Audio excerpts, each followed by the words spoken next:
Good morning, everyone. Thanks so much for joining us here at 7 on your Thursday. I'm Caitlin Francis. And I'm Nicole Nalepa in for Caitlin Nuclo. And you are watching Eyewitness News right here on the Wax. We're so glad you're here. We're going to get to all of your top stories. But first, we want to send it on over to meteorologist Scott Gagliardi to see if the gloominess is going to lift today. No, not at all. Today Sticking is gross. But tomorrow's going to be nice for Friday. Tomorrow's great. The sun will come out tomorrow. And then Saturday's, I mean, we're on a roller coaster. Flip-flop. Every 24 hours is going to be very different. We're talking temperatures in the 40s versus temperatures in the 60s.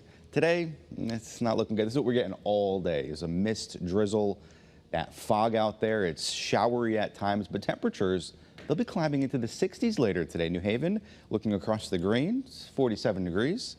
Winds out of the east-southeast at 10. Notice, First Alert Live Radar looks like, oh, there's not much, maybe a couple showers to the south. No, everybody is seeing the drizzle and the mist across the state. The fog will be increasing throughout the day as well. Visibility goes down as the day goes on. Temperatures, they're not bad. I mean, they're well above average, and by anywhere from 10 to 15 degrees warmer than they were this time yesterday. Out to the west, though, we're tracking some showers. These showers and even some storms will make a run at Connecticut, but we're not looking at any severe weather or anything here locally. Nothing like what they're seeing farther towards the west. Notice we'll see some showers later on today. That fog continues. Temperatures, though, they climb to near 60. Here's the way the fog looks. Take a look at this. By noon, everybody looking at maybe a half a mile or less of visibility. It improves slightly later on tonight, but especially by tomorrow once we have the passage of a cold front. That cold front brings cooler temperatures and then more mild temperatures once again. The roller coaster continues. All those details, though, ahead with your First Alert forecast. Good morning, Kate. All right. Good morning, Scott. Good morning, everyone. Let's get you a quick check here on those roads. If you're heading out, we're starting to see some of that traffic volume increase, really typical here at 7:02. You can see some delays as traffic is rolling through. This is 91 southbound, the northbound side here moving along, but we've got some delays again on the southbound side in Hartford as you're merging onto 84. Live look outside here in Middletown along Route 9. Traffic volume increasing through that stretch as it normally does. It'll slow down at the light as you're approaching that. Live look here in and out of the Mixmaster in Waterbury 84 east and westbound and in Meriden along 691 east and westbound. Now, it might not be raining, it might not be misting or drizzling where you are waking up. However, the damage is done. Still a little bit wet out there. Get the headlights on. You might need the windshield wipers as well with a little bit of spray coming up from those vehicles. Thankfully, not dealing with any crashes. Right now, no road work, but that daytime construction picks up between about 8:30 and 9 o'clock. And we're at a 113-minute ride, 95 southbound, New Haven to the George Washington Bridge and the Parkway. Also slow going. Let's quick check at your Connecticut Chevy First Alert traffic report driven by your Connecticut Chevy dealers. 7:03 now. America's trade war continues to intensify. President Donald Trump just unveiled a slew of new tariffs, and one of the biggest changes went into effect as you were sleeping. Your reporter Roger Suzanne is in Wallingford to explain why buying and owning a car could get a whole lot more expensive.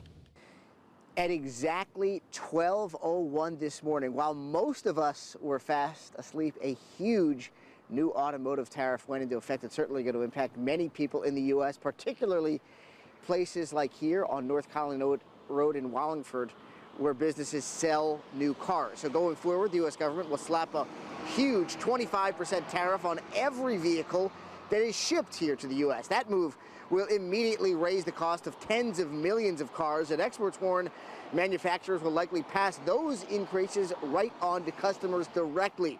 The price of foreign-made cars will likely spike first, but a planned tariff next month on automotive parts means even cars built here in the U.S. will also likely get more expensive because all American-made cars actually use foreign parts. The vehicle taxes are just one small part of Trump's trade war. The president is planning on a baseline 10% tariff on all countries that export goods to the U.S., and dozens of nations will also face additional reciprocal tariffs starting at half of what each country is taxing America. Trump says the moves will protect U.S. manufacturing, but some critics say they also could tank our economy. Tariffs give our country protection against those that would do us economic harm. It's not Liberation Day, it's Recession Day in the United States of America. That's what the Trump tariffs are going to do, crash the economy.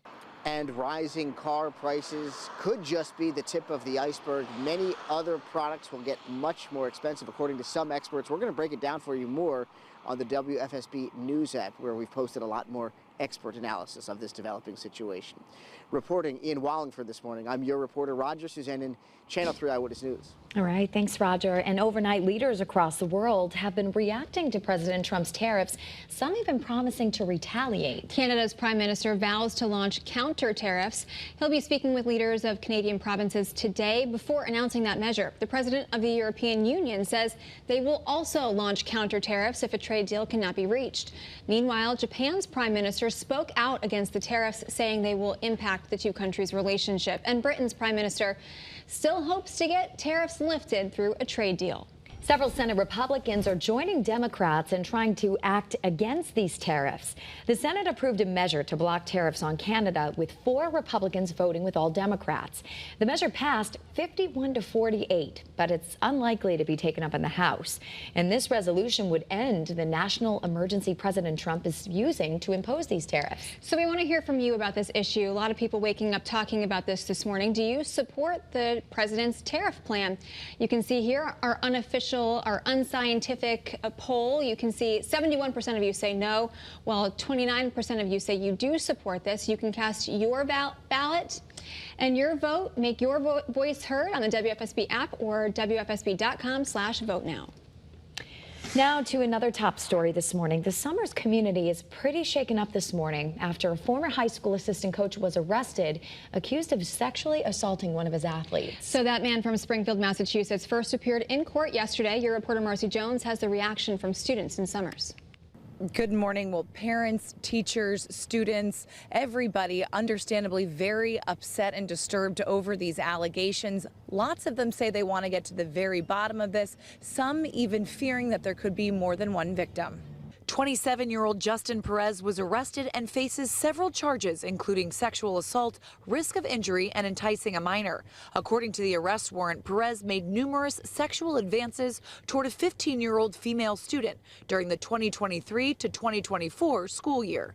The warrant details how Perez allegedly sent the student explicit photos over Snapchat and would whisper inappropriate comments in her ear while wrestling. Perez allegedly even tried to convince the student to stay in the same hotel room as him while the team was away at States. Police were notified of the allegations by the team's head coach, who says he only found out after trying to convince the student to rejoin the team this school year. That's when she confessed why she quit. Students say they're sickened by the allegations. It's like crazy. You see it like on the news, but then you don't like expect it to happen in like your school, and then when it does, it's like, wow, it's like a real thing. Perez has been released on a $100,000 bond and has also been ordered to have no contact with the student or her family.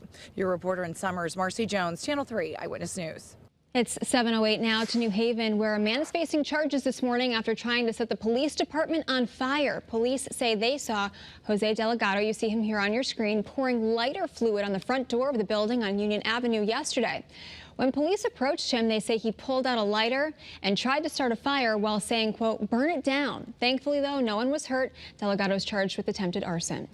Also today, a former Madison Public Schools employee will be in court after being arrested for trying to engage in sexual activity with a minor. The suspect, Shalina Hastings, is accused of inappropriately contacting several students online. She worked at Daniel Hand High School in Madison, but was placed on leave as soon as the allegations came out. And we know that Hastings is no longer employed there. This morning, the owner of a private social club in Plymouth is vowing to fight back after the town forced them to close. The Wicked Fun Club on Main Street was given a cease and desist order. The club's website describes it as a swingers lifestyle destination. The town says they violate zoning regulations because they're too close to a church. The owner of the club set to appeal that decision. And Channel 3, as you know, is your home for UConn basketball, and the women, they are getting ready to set off against UCLA tomorrow night in the Final Four. All right, so you may have noticed after their win Monday in the Sweet 16, their celebration didn't include that typical cutting down the nets. In fact, their celebration was a little bit more subdued than usual. That's because they're hoping for something a whole lot more, a national title. We're extremely excited to go to the Final Four. We don't take it for granted. There's 4 teams left out of hundreds in the NCAA, so we're just so grateful, but we know like the journey isn't done. I think we're saving it all for the big one. Well, that big one that AZ Fudd was just referring to would be a record 12th national championship for the Huskies. I think they can do it. And students who are not going to be able to travel down to Tampa for the game, they'll have a pretty good spot to watch it. UConn inviting those students to Gamble Pavilion for a watch party. Tomorrow night's game against UCLA set for 9:30. The doors at Gamble open at 8. And Joe Zone, our sports director, is there right now with the UConn Huskies, and he is covering every step of the way. He's going to have live coverage around the game on Channel 3 and also right here on the Wax for you. He's been all over the country, hasn't he? He was in Washington, now down in Tampa. Jet setter Joe. He really is. As far as our temperatures here locally, they're mild out there this morning. By no means Tampa warm, but the humidity, we're going to notice that increase later on today. Notice the temperatures right now, 40s for everybody. We actually climb up well up into the 60s. It lasted about a day, and then it's cooler through tomorrow, especially into Saturday. Another spike in temperatures by Sunday. And then beyond that, our chill is quite a long lasting. We're looking at day 6 through 10, so about, say, April 9th through April 10th, a good signal that our temperatures stay below average. Now, forecast highs today, they're well above average, 60s. It's not the best day, though. There's isolated showers, mist, drizzle, and fog. We'll have the latest details on when to expect some actual showers here locally. That's ahead in your First Alert forecast.